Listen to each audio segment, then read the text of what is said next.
पुंछ वृत्ति, खेतों में इधर उधर बिखरे अन्न के दाने बीनकर निर्वाह करना से जीविका चलाने वाले तपस्वी जैसे दाने बीनते हैं, उसी तरह धीर पुरुषों को भी बड़े आदमियों के उपदेश और सत्कर्म चुन चुन कर ग्रहण करने चाहिए।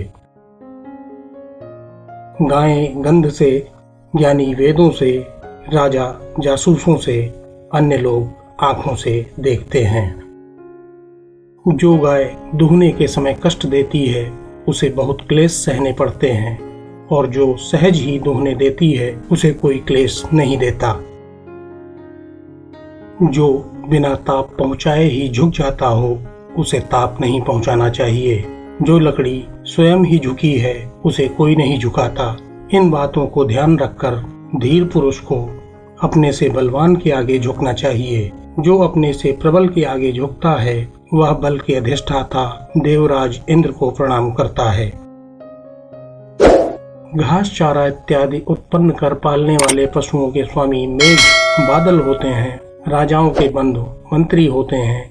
स्त्रियों के मित्र उनके पति होते हैं। ब्राह्मणों के सहायक वेद माने गए हैं।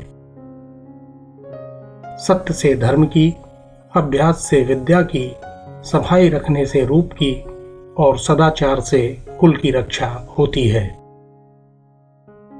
परिमाण अर्थात तौलने से अन्न आदि पदार्थ की, चलाने और कसरत कराने से घोड़े की, बार बार देखभाल करने से गायों की और मैले वस्त्रों से अर्थात सज धज न करने से स्त्रियां सुरक्षित रहती हैं।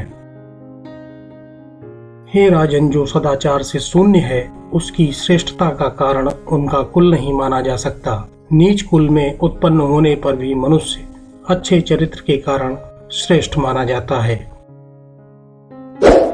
जो मनुष्य दूसरे के धन, रूप, पराक्रम, कुल, सुख, सौभाग्य और सत्कार देखकर ईर्ष्या करता है उसे अनंत व्याधियां घेरे रहती हैं। उसे स्वप्न में भी शांति नहीं मिलती है।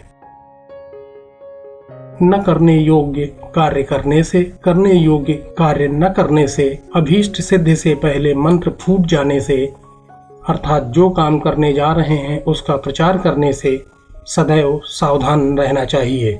जिसको पीने से नशा चढ़े, विवेक भ्रष्ट हो जाए, उसका सेवन नहीं करना चाहिए।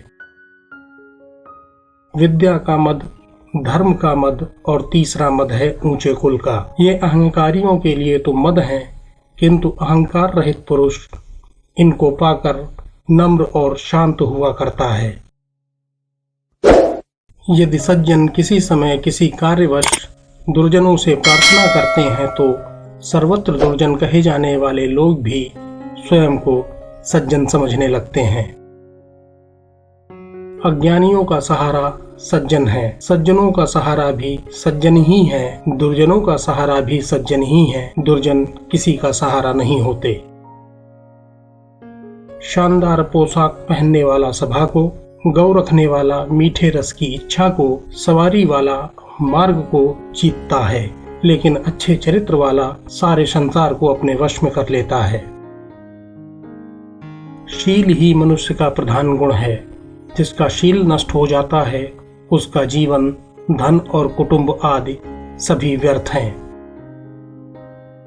हे भरत श्रेष्ठ, पूंजीपतियों का प्रधान भोजन मांस, मध्यम श्रेणी वालों का दुग्ध और दरिद्रों का प्रधान भोजन तेल होता है। भूख ही आहार में स्वाद पैदा करती है, पर वह भूख अमीरों को नहीं लगती है। इसलिए गरीबों को मिलने वाला उसका स्वाद अमीरों को दुर्लभ है। हे राजन, प्रायः संसार में अमीरों को भोजन पचाने की शक्ति ही नहीं होती, किंतु गरीब लोग लकड़ी भी खा ले तो पच जाती है। अधम पुरुष जीविका की हानि से, मध्यम पुरुष मृत्यु से और उत्तम पुरुष अपमान से बहुत डरते हैं।